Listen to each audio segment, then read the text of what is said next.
You're watching Psycho Cinema Therapy Theater, where there are no bad movies. Well, happy holidays, everybody.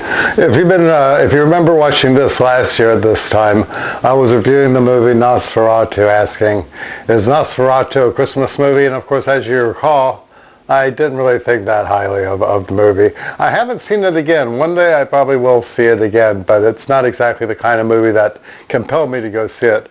Well, this year I decided to go see Frankenstein, wondering if Guillermo Del Toro's movie would be the Christmas movie of the year, and I am so pleased to say, yes, this is the movie. If you've seen no other movie this year, this is the movie to see.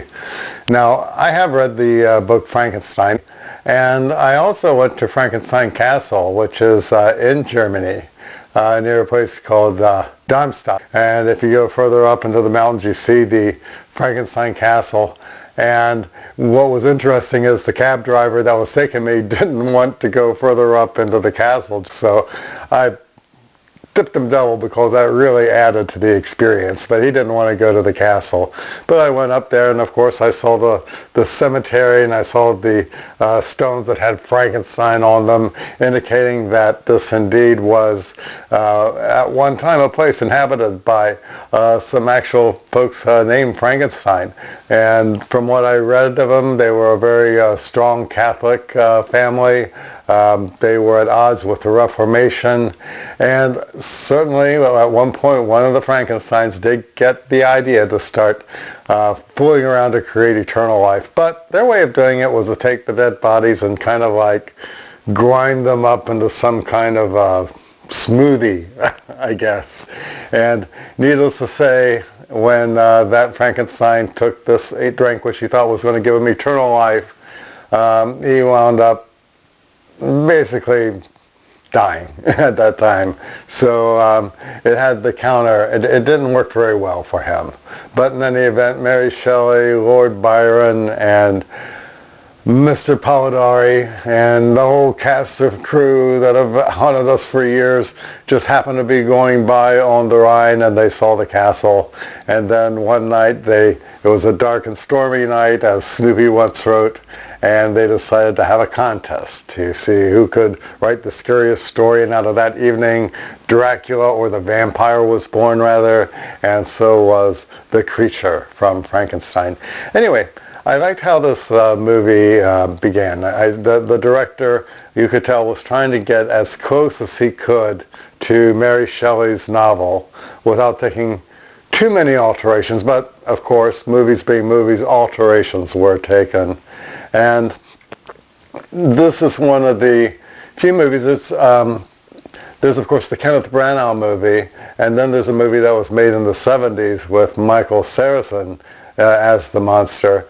And these are probably the only movies I know where it ends in not the North Pole, but Antarctica. The ship at the time, the ship in the Guillermo Del Toro movie, does not want to stop. He wants to keep going as far as they can to reach their goal to the North Pole, because this is the end of the 19th century, the beginning of the 20th century, and everybody's all optimistic about all the great things that modern progress is going to give us, all the great things that science is going to give us.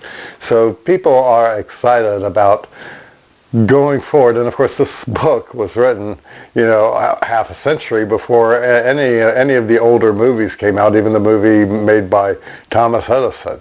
But that was essentially it, just a total optimism in what we can get from science without really thinking about, well, what would the consequences be? And of course, that's the gist that governs the whole book. That's pretty much what's in the background of the book as you're reading it. Couldn't you tell that this was going to happen? The movie begins, of course, as they're stuck in ice while trying to get to the North Pole, and that's where they find Dr. Frankenstein, who looks like he's near death. And of course, he tells them the whole story about how he created this creature from the bones and bodies of dead soldiers. And the reason, of course, is his mother had died, and he was feeling so bad about that, and he wanted to see if he could just defeat death. And while he's working on this, his brother and his brother's fiance comes over, and of course the fiance is played by Mia Goth, and Dr. Frankenstein immediately is smitten with her. She's not so much that's smitten with him, but he keeps working on the creature, and is kind of open about what he's doing with him. He doesn't appear to be hiding it from his family, but Elizabeth's uncle, played by Christopher Waltz, lets him use his castle for his experimentations. And so he's just going to town trying to create life. He thinks he failed, and of course Christopher Waltz winds up getting into a near-death experience, and he wants his brain to go into the body of the monster, but Victor's really upset at him, and he says, no, your brain's not going into the monster. Kind of an unnecessary plot line for me, but okay, he's got to have the money from somewhere. But, you know, he already comes from a rich family. Anyway, the monster comes alive and escape. And the monster kind of reminds me of the animated creatures in the movie Fantastic Planet. But after a while, his hair grows up, he starts to steal clothes off the lines and starts to look like a presentable European monster of the era.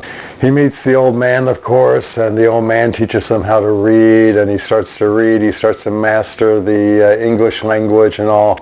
But when he gets back to Victor, he just has one request. He wants a companion. The creator is just so mad that his creation isn't super at him and says, no, I don't want to create more creatures like you. And chaos breaks out. He winds up destroying the castle, and the next thing you know, Dr. Frankenstein is chasing the monster all throughout the world, ending, of course, near the North Pole, where this captain is trying to, just like all the other explorers at the time, trying to be the first to make it to the North Pole. And at the beginning of the movie, the captain's saying, nothing's going to make us stop. But then after hearing this story of science gone amok and a creator who did not stop, who could not imagine what the consequences of his actions would be, unleashed this monster which brought about a terror to everybody in the village and was now here in the North Pole. And